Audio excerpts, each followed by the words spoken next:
で、まずは指数ベースでしっかりという動きが見られています。中身について確認してみますと、騰落銘柄数、値上がり290、値上がり233銘柄、やや値上がりが多くなっております。売買代金が420億円、このところ、連日で3日続けて2000億円超えているという状況ですけれども、今日はどうでしょうか。売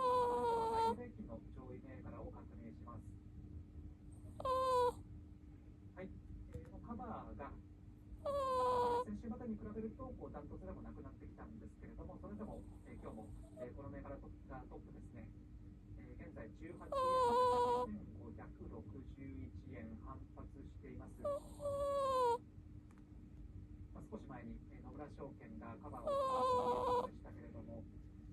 早速野村証券が目標株価を引き下げたということで、これが昨日売りにつながったんじゃないかというふうに捉えられているんですけれども、小幅高、多分ちょっと伸び悩んできてますね。今変わらずくらいで推移しておりまして、ちょっと値を消してきているというところです。はい、昨日と同じような水準での値動きをしています。また下げに転じる場面が見られてます。